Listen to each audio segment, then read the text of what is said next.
The doctor pulled out a metal syringe and dripped countless nanobots onto my face through the tube. The robots burrowed into my eyes and scanned my entire body. They'd flush out with my urine in 24 hours, and then I'd get the scan results. While waiting, I headed to the work area. I complained to my coworkers about how mind-numbingly boring our lives were, eating the same food every day, wearing the same white uniforms, and the work itself was soul-crushing. All we did was inject nutrient solutions day in and day out, but we had no clue where these nutrients actually ended up. Right in the middle of our conversation, a female coworker suddenly doubled over in pain and collapsed. But there was no suffering on her face. Instead, she looked absolutely blissful. She was going into labor, which meant she'd soon be heading to the island. As everyone offered their congratulations, the medical staff wheeled her into the delivery room. I took advantage of the chaos to yank out the computer chip and called tech support, lying about a computer malfunction that needed fixing. My supervisor was tied up with something, so he just handed me the keys and told me to find an engineer myself. I made my way to maintenance and found my buddy Jack. Like always, we used the opportunity to slack off, drinking and shooting the breeze. I'd always been curious about where he got his booze. The earth was so heavily polluted that stuff like alcohol shouldn't even exist anymore. But every time I asked, Jack would dodge the question and warn me not to go poking around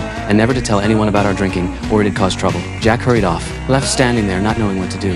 I suddenly spotted a butterfly, but the outside environment was completely contaminated. There was no way any living creature could survive out there. I grabbed the matchbox Jack had left behind, trapped the butterfly inside, and brought it back to my room to keep in a vase. I went to find my girlfriend and told her what happened. She was stunned and wanted to see it for herself. Just then, the big screen announced the new round of lottery winners, and this time, it was my girlfriend who had won. I felt happy and crushed at the same time. Happy that she was about to live a life of freedom. Crushed because I had no idea when we'd see each other again. That night, I couldn't shake this bad feeling. Watching the butterfly trapped in the vase with nowhere to escape, I tossed and turned, unable to sleep. Suddenly, a bold idea hit me when no one was around. I snuck back to where I found the butterfly using the keys from earlier. I released the butterfly and followed it, determined to figure out where it came from. When I reached the end of the passage, I pushed open the floor panel above my head and discovered a level I'd never seen before. To uncover the secret, I swiped a caretaker's uniform to cover my conspicuous white outfit and started exploring. I stumbled into the delivery room and saw that my coworker from earlier had already given birth. I felt genuinely happy for her. She was excited about heading to the island soon. But then suddenly, the nurse strapped her feet down tight and gave her this creepy smile. Before she could even process what was happening, another doctor injected a massive dose of poison into her IV. With violent convulsions, she made it to the island.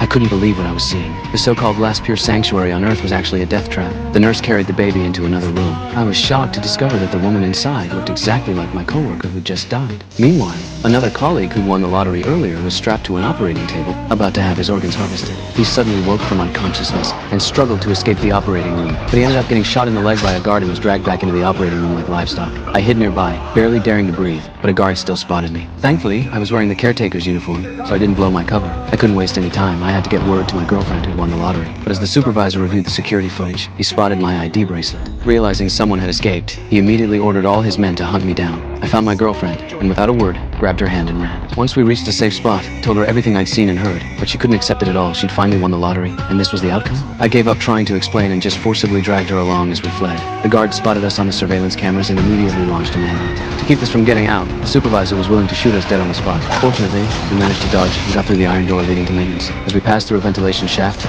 floor gave way beneath us and we accidentally fell into a secret laboratory. We'd uncovered the darkest secret of this place.